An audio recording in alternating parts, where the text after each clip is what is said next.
On behalf of the Vivekananda Study Circle, the Extramural Lectures team, the Center for Innovation and Indo-German Center for Sustainability, I extend a hearty welcome to the children, the faculty and students to this lecture by one of the greatest visionaries of this era, an inspiring leader, Bharat Ratna, Dr. APJ Abdul Kalam.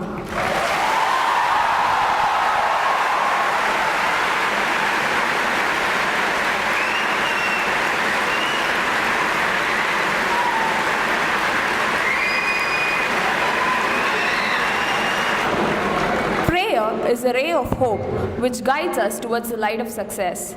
We shall begin today's function by invoking the blessings of Lord Almighty. Let us all rise for the prayer song. Astoma Sadgamaya Tamsoma Jyotirgamaya Mrityorma Amritam Gamaya Sarve bhavantu sukhinah, sarve santu niramayah, sarve bhadrani pashyantu, ma kashchit dukha bhag bhavet. Om Shanti Shanti Shanti. As a token of our love and affection, may I now request the head boy and head girl of Vanavani School, M. Sridhar Babu and N. Kasturi, to present a bouquet to Dr. Abdul Kalam.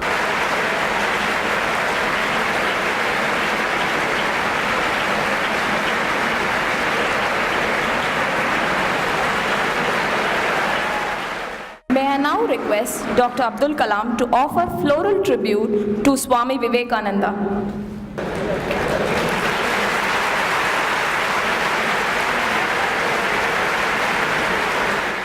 I now call upon Mr. Raghavan of the Extramural Lectures team to introduce Dr. APJ Abdul Kalam to the gathering.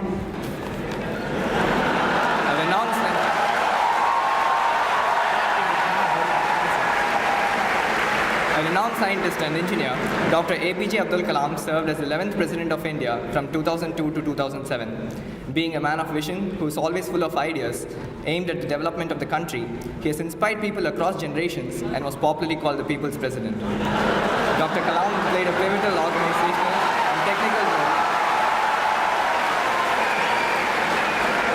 Dr. Kalam played a pivotal organizational and technical role in India's Pokhran nuclear test in 1998. He is the Chancellor of Indian Institute of Space Science and Technology, Thiruvananthapuram, a professor at Anna University, Chennai, and an adjunct faculty at many other academic institutions. Dr. Kalam's contribution to public service, apart from being an eminent scientist, a gifted engineer, a visionary, and a humanitarian, has seen him being bestowed with numerous honors and awards.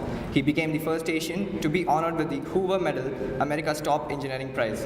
He was awarded Padma Bhushan and Padma Vibhushan before being honored with our country's highest civilian award, Bharat Ratna, in 1997. For his work in ISRO, DRDO, and his role as a scientific advisor to the Indian government. Well known for his inspirational and visionary ideas, Dr. Kalam's famous books like Wings of Fire, Ignited Minds, and India 2020 have inspired millions. Words alone are not enough to express Dr. Kalam's charisma. Hence, I conclude this introduction here and request Dr. Kalam to begin today's lecture on creativity and youth power. Thank you.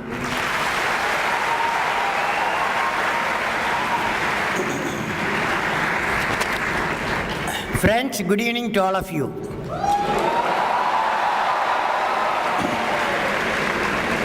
First of all, I would like to say that I'm very sorry that I got delayed because I got into a big young crowd. I could not come out of it. Okay, two student group, so I'm sorry for it. So we will compensate some way. First, I would like to greet Professor Anand, members of the faculty, and dear students, to every one of you, my greetings. On this great day of a beautiful day of thinking about Swami Vivekananda, I am very happy to see young people. I am delighted to be here at the Indian Institute of Technology Madras and address the members of this renowned place of learning and other guests present here. My greeting to you, my friends. Before I start, I would like to say this IIT Madras very close to my heart. And many ways, because my professor, who taught me design of aircraft. He became the director of this IIT Madras, Professor Pandale, and he was my guru. It's a fantastic guru because he used to take class 7:30 to 10:30 in Madras Institute of Technology. 7:30 to 3 hours class. Have you come across that 3 hours class? Have you? Have you? So he used to take every alternate day. He used to take 3 hours class. Friends, before I begin my address, I would like to share a thought with all the youth present here. I have met so far 11 million youth present, 11 million youth like you in a decade's time from various parts of the country. I have met, and in India and abroad, I have seen their hopes and experienced their pains, walked with their aspirations, and heard through their despair also. All this experience made me to learn something about them, which I would like to share with you. Shall I? I learned, carefully hear me what I am saying. I learned, what did I learn from the youth of 11 million people? I learned every youth wants to be unique. Every youth wants to be unique. That is you.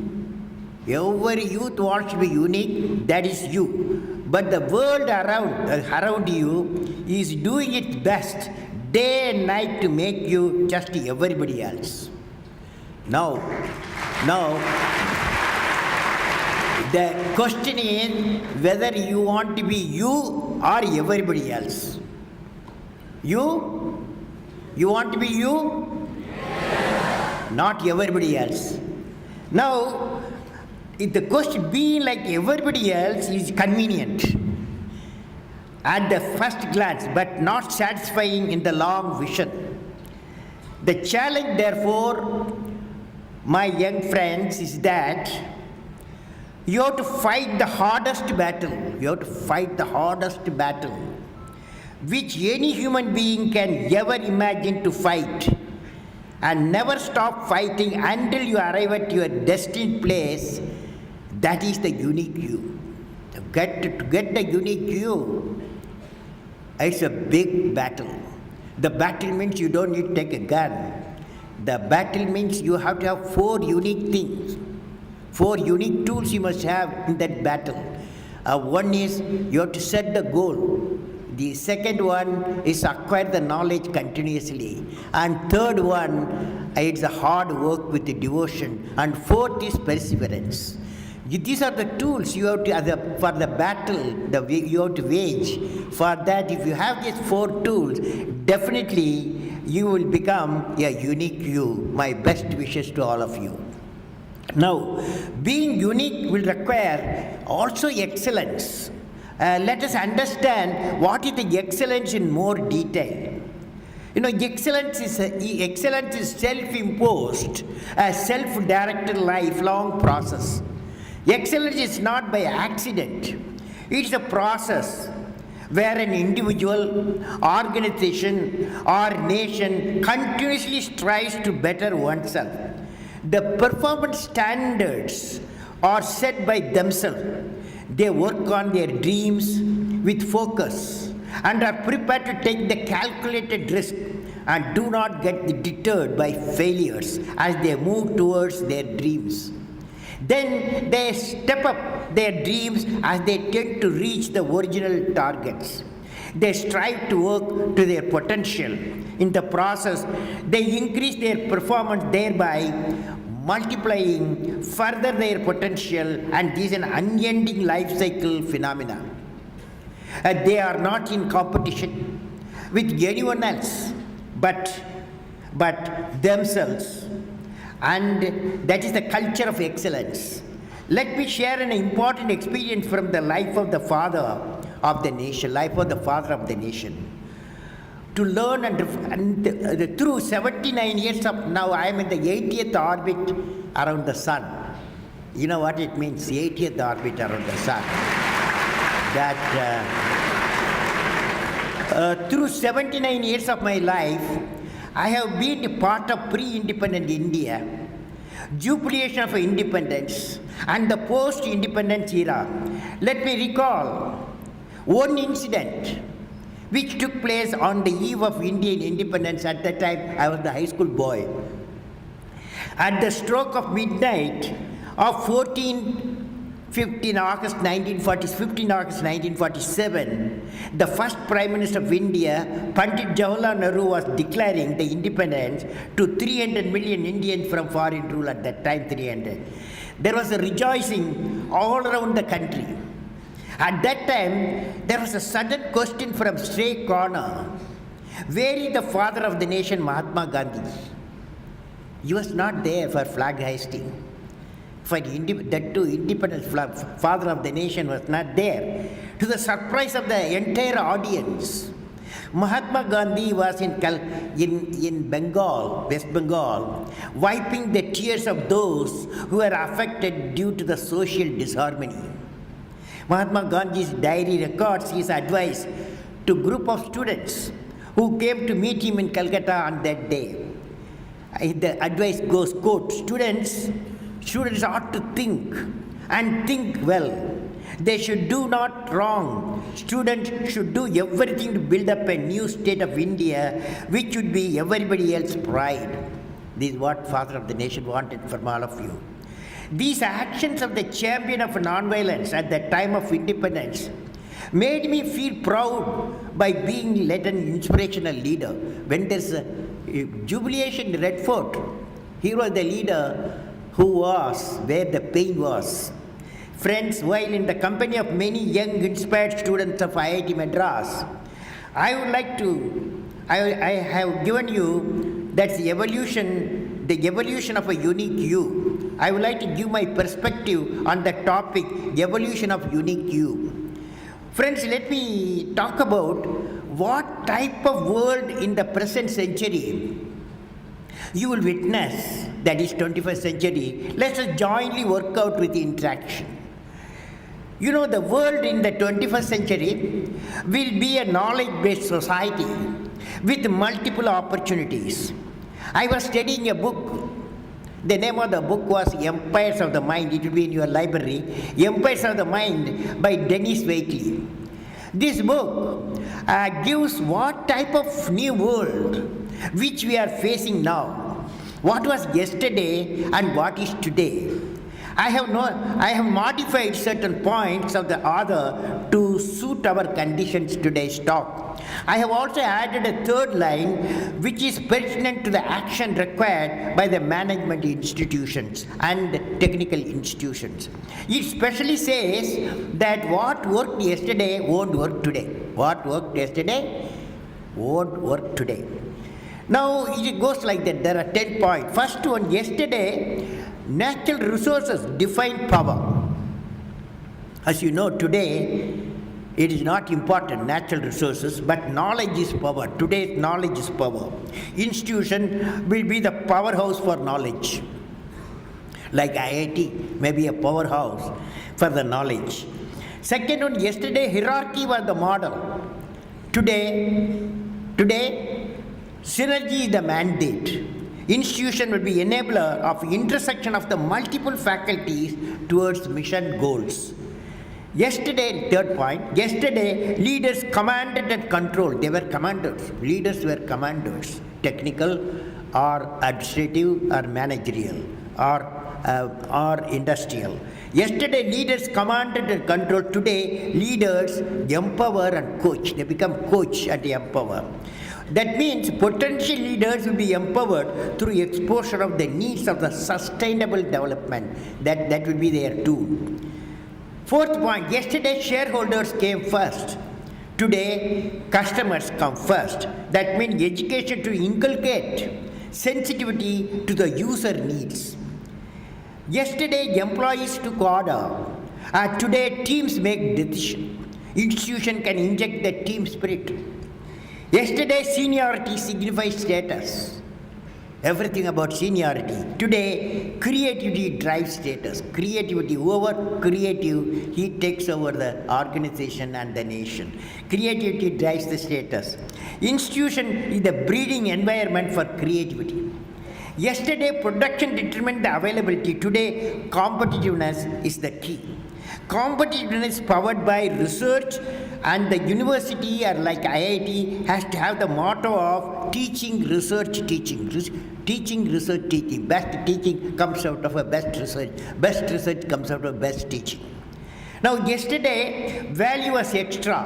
Today, value is everything. Value-based education has to be introduced as a part of the curriculum at least for 1 hour every week, even technical institutions. Yesterday, everyone was a competitor. Today, everyone is a customer. And yesterday, during education, industrial and entrepreneurship training is essential.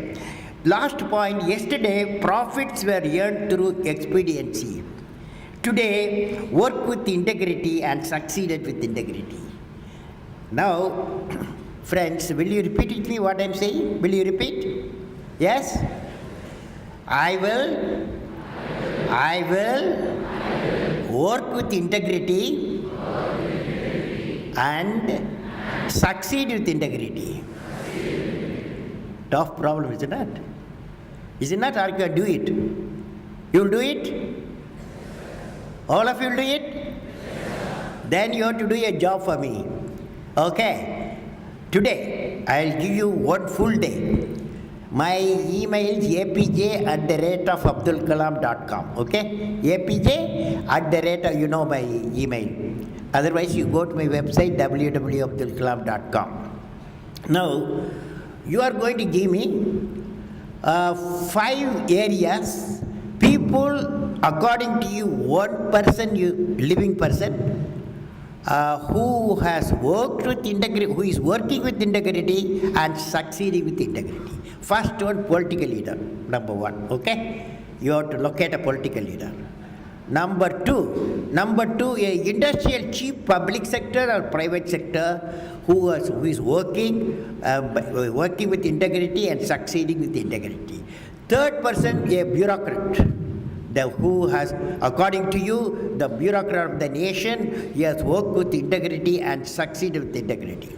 The fourth person is a social scientist and social, that is societal change maker. And if you can identify 1 person, you can write these 5 guys, okay? Okay? Will you do it? How many of you will do it? All of you will do it? You won't. Otherwise, I'll catch you if you don't do that. Now, friends, I want to share with you how important one experience, because it happened in the same city long ago. You were not even idea formed at that time it happened. I want to share with you. It's like this: 1954-57, I was studying in the aeronautical engineering at Madras Institute of Technology, Cropet. In the 3rd year, I met a professor, Professor Srinivasan. He is a Caltech man, aeronautical engineer, and he took classes for us. And the first day itself, we were 9 students, different areas like propulsion, aerodynamic structure, control and guidance, material, all areas, instrumentation. So he gave us a project, 6-month project. The project was a preliminary design of a low-level attack aircraft. We have to do it 6 months' time. All the 9 of us jointly work, because aircraft, everything is there. So low-level attack aircraft you have to design. So we started designing. And those days, you guys are now blessed with the computer. We didn't have computer. We used slide rules. And then a drawing board. Since this computer was not there, we used the drawing board and slide rule, our tools, apart from the library. So we were working hard, but we were not in a position to assemble all the database so that we can realize a design in the drawing board, and also a document of a design document. 5th month came in, we were struggling, we were working hard of course. And one day my teacher Professor Srinivasan, Sunday, he was going for a tennis morning. He entered into my lab and saw, and all of us trying to do something. But he saw and he saw me. He said, Kalam, it's a hopeless status now. I am not happy with your performance of preliminary design of a low-level attack aircraft. Your team, since you are the leader, you are not done a good job. Your scholarship will be terminated if you don't do it in a 1 month's time. So he gave 1 month time. So he gave a very bad certificate on that day. He's a tough professor. I hope you don't have such tough professors. So we worked hard. Of course, our fellow Sahib, it's my job to bring all of them together. And we did our best. And some shape we took the design, low-level attack aircraft, some calculation we did, some report we prepared. Third week, fourth week, we are ready stage. Then again my professor landed in our laboratory and saw, he was very happy. And you guys, I gave a tough target you have done, and he took us to his home, he gave a Madras coffee. And certificate, he gave us a good job you guys have done.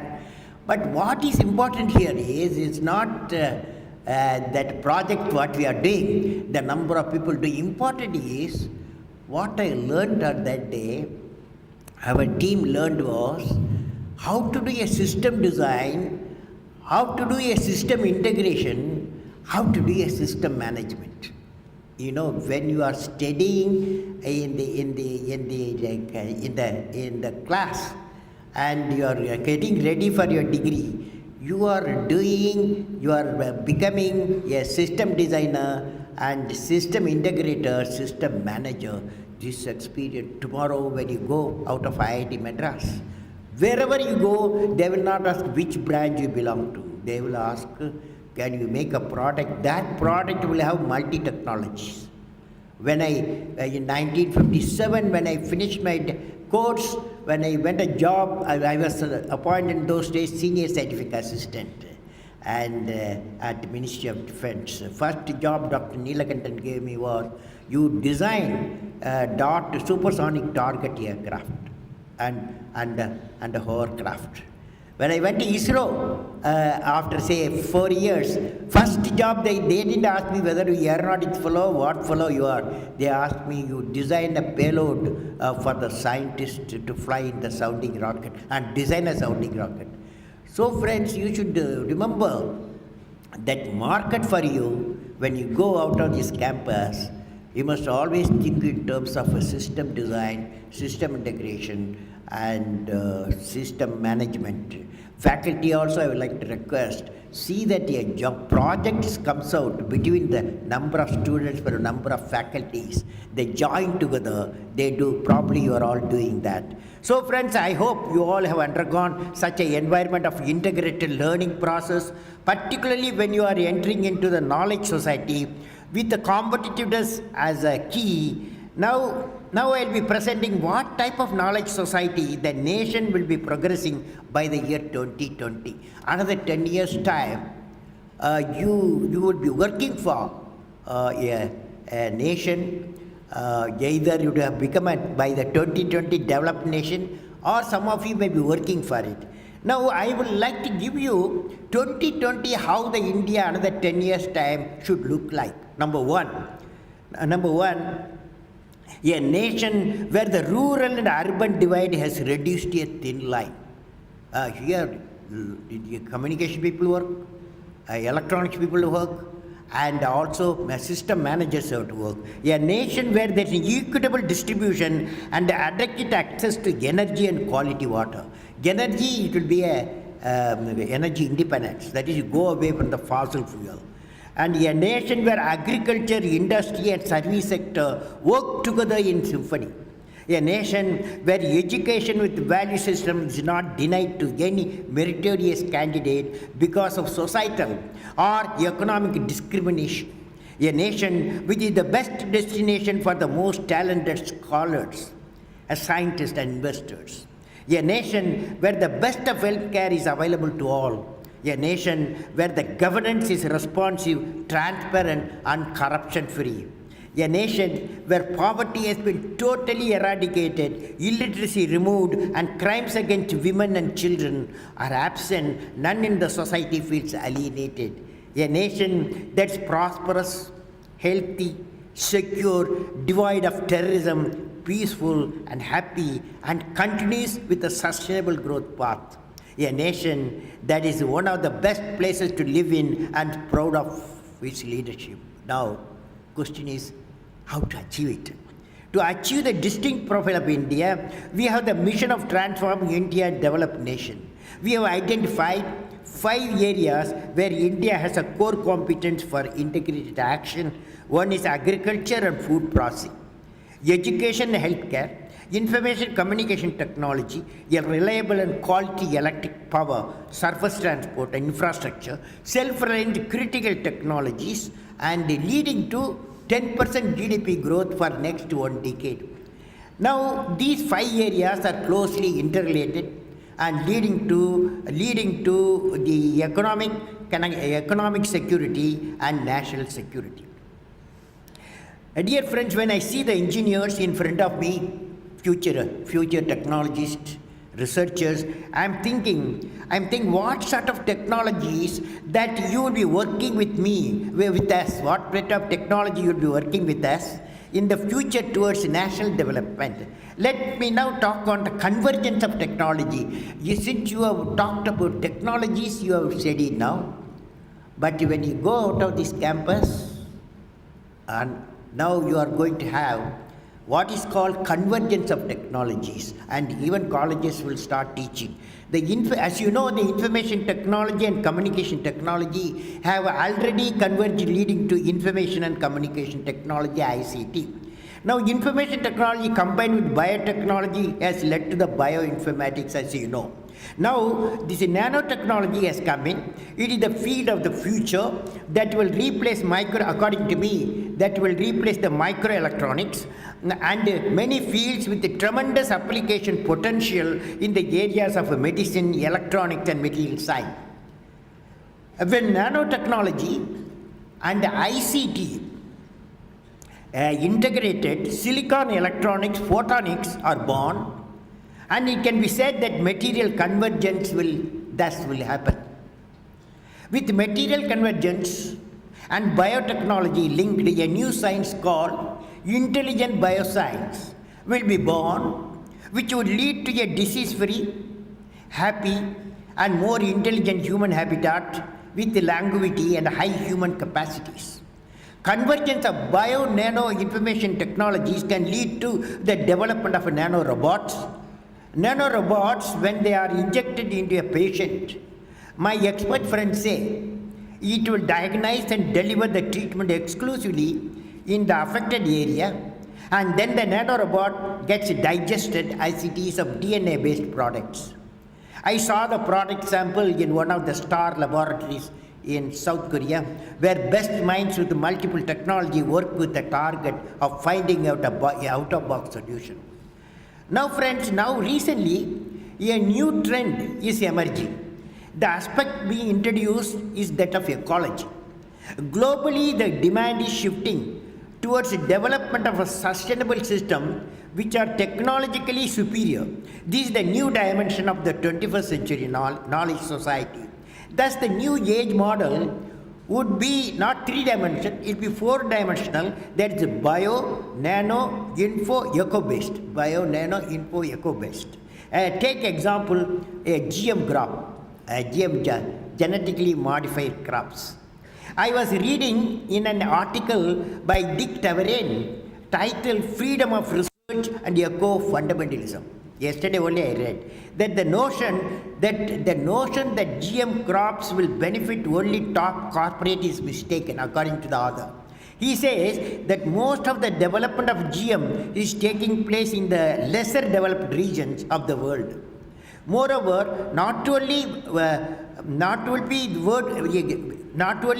carefully researched GM crops benefit the impoverished would also improve the environment as they reduce the need to use pesticide, thereby avoiding water pollution. Similarly, some of the GM crops brought the idea of no-till, which would preserve the topsoil. They would use less energy, both directly as well as indirectly. India is the fourth largest cultivator of the GM crops in the world and has vast experience of GM cotton. But of course, for other things, that's a tremendous opposition. Some well-renowned papers show that the environmental impact of the crops in 2007 was equivalent of taking away, that is GM. The environmental impact of the GM crops in 2007 was equivalent of taking 4 million cars off the road. This I will be putting this lecture in my website www.abdulkalam.com. You can question, you can discuss.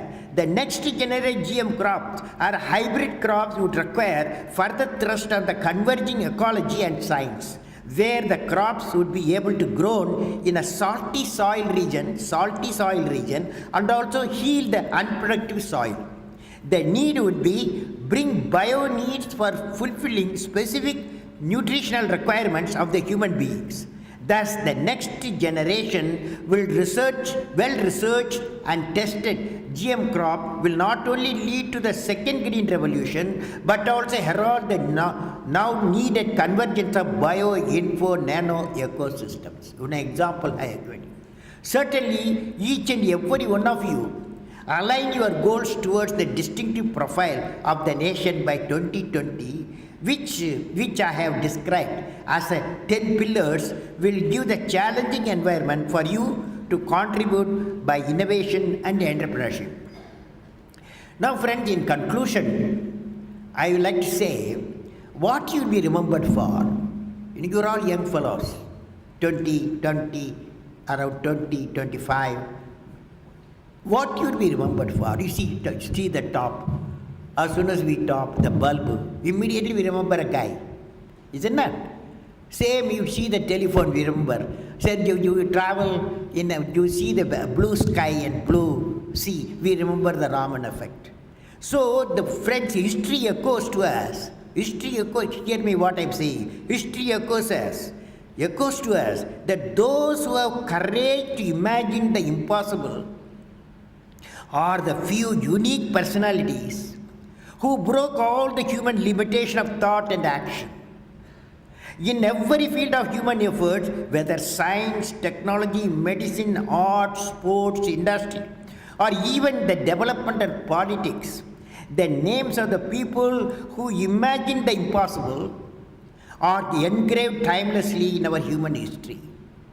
By breaking the limits of their imagination, they transform the world. Will you be joining in that? The question is, how many of you will be joining in that gang by breaking the limits of the imagination? They are transform the world. Now, I started today's lecture with the thought of unique you. What will drive towards your own unique you? It is a mantra. What I will be remembered for? What I will be remembered for? The tool for the unique you, the answer is, and you have to ask a question, what I will be remembered for? If you give a question within one page answer, that may lead to in few years' time the unique you. What I will be remembered for? I would like to ask you, what you would like to be remembered for? You have to evolve yourself and shape your life. You should write it on a page. That page, what I will be remembered for, write it on a page. You should write it on a page. That page may be a very important page in the book of human history. And you will be remembered for creating that one page in the history of the nation. Now I'll give some examples. Will you be remembered? I am asking young fellows. Will you be remembered for creating one of the top Fortune 500 companies which would deal with the issues of the impoverished population of the world and improve their living standards? Will you be remembered for bringing affordable quality water to about 1 billion people in the world who do not have access to clean drinking water? Will he be remembered for becoming the pioneer in developing, in developing the smart waterways and river connectivities? Will he be remembered for revitalizing or revolutionizing the integrated primary healthcare center and bringing preventive healthcare in underdeveloped region of Africa, and where each year 300 to 500 million cases of malaria affect human life? Will he be remembered for doubling the food production of the world? Will he be remembered as a great researcher in sustained development system of Pura that were providing urban amenities in the rural area? Will he be remembered for bringing energy independence for different countries, that is going away fossil fuel, go to solar, nuclear, bio and wind power? Will he be remembered for the action-oriented clean home, clean environment, clean state, clean nation and clean world? Will you be a pioneer? Will you start a pioneer movement of conserving the energy and the environment? Will you be remembered for developing 1 million enlightened youth for transforming the world into a peaceful world? Like Swami Vivekananda suggested, you give me 100 guys, I will change the world. I will be happy, friends, if you could write this page, one page tonight, and mail to me apj@abdulkalam.com. And definitely I will start discussing. I'll start discussing with you and I'll correspond with you and send you some books for the studying. So my greeting, best wish to all of you for their five future endeavors. May God bless you. May God bless you to be the unique you. Unique you, okay? Wish you all the best.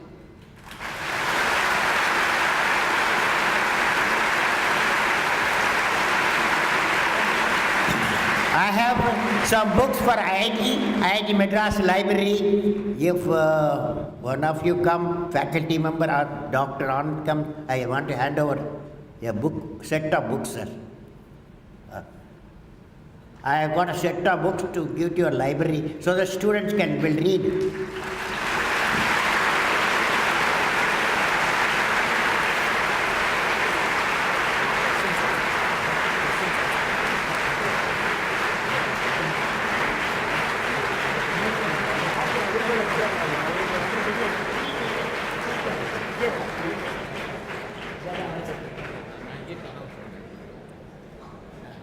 Dr. Kalam has time for exactly 3 questions. If you put up your hand, there will be a mic that will be brought to you. Whoever 3 questions. First, because I have another 2 programs. Next time exclusively I come to IIT Madras.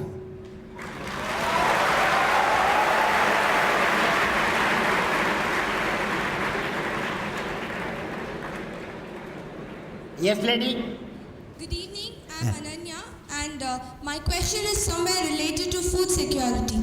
Because recently I had visited my native place, Bhubaneswar, where I saw that most of the farming areas, farmlands, had been converted and had to bear the concrete buildings or the concrete trees that we call nowadays.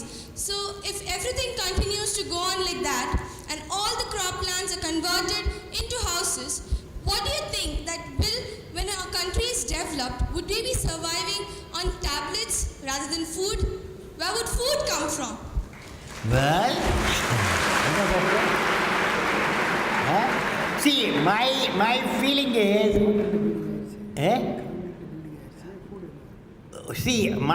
I saw today one place, one institution, they call it green environment because they used fly ash bricks for building the houses. So it is purely some of the architects who come out from here.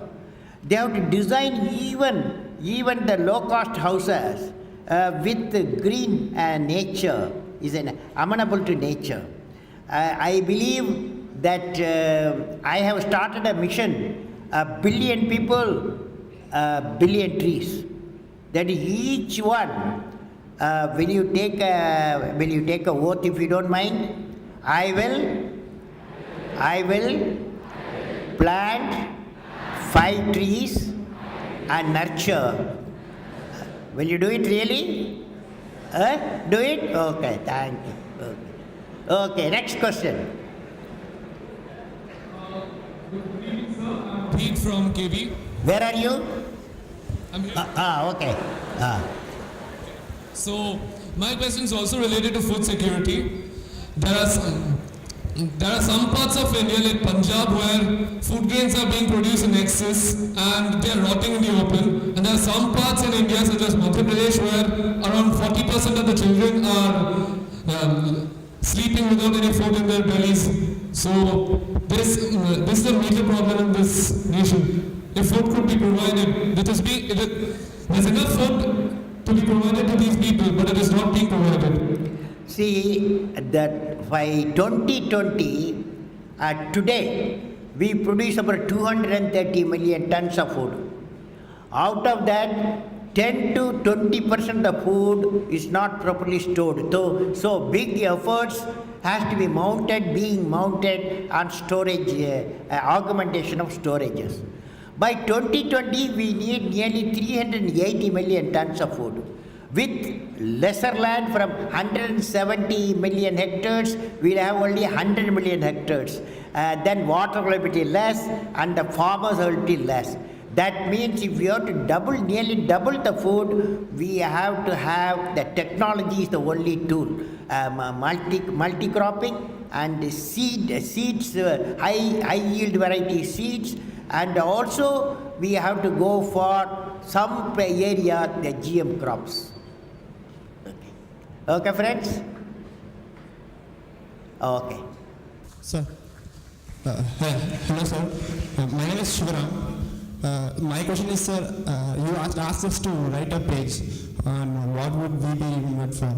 So, sir, if I put the same question to you, like, we know that you would like to inspire people and all, but I still want to hear it from you. Like, if you had to write a page about what you would be good for. Now what I will be, what I will write now. I will write that in that page. I have to remembered as a guy who wanted to see smiles of billion people.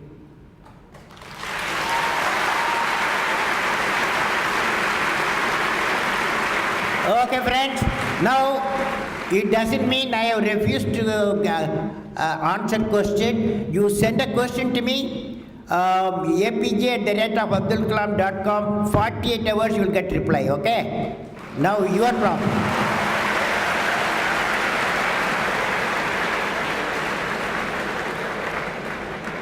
As a token of our love and affection, I request our Director Professor M.S. Anand to present Dr. APJ Abdul Kalam with a memento.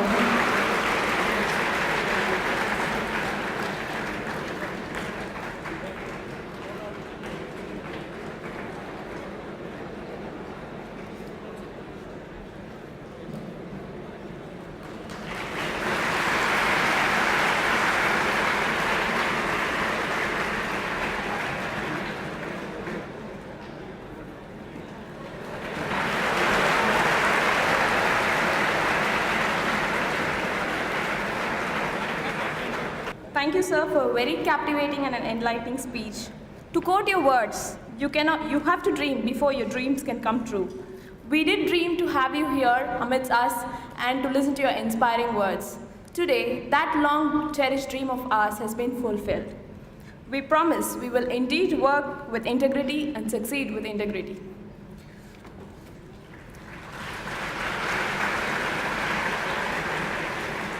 As we reach the end of today's lecture, may I now request Mr. Vishwanath of the Vivekananda Study Circle to deliver the vote of thanks.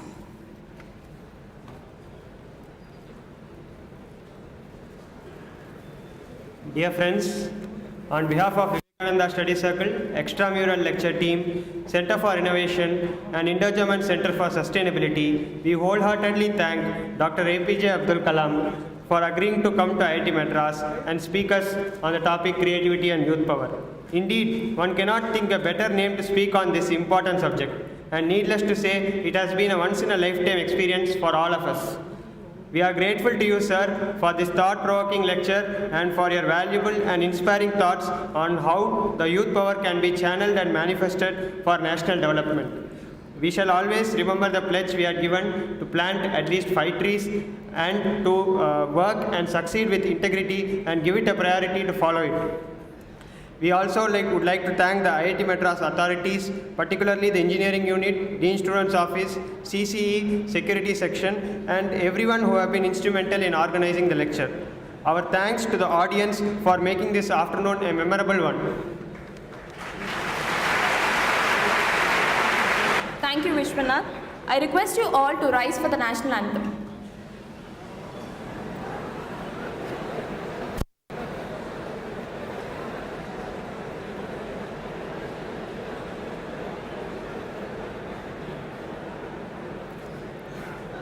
Please sing along with us. जनगण मन अधिनायक जय हे भारत भाग्य विधाता पंजाब सिंध गुजरात मराठा द्राविड़ उत्कल गंगा विंध्य हिमाचल यमुना गंगा उच्छल जलध तरंगा तब शुभ नामे जागे तब शुभ आशीष मांगे गाहे तब जय गाथा जनगण मंगलदायक जय हे भारत भाग्य विधाता जय हे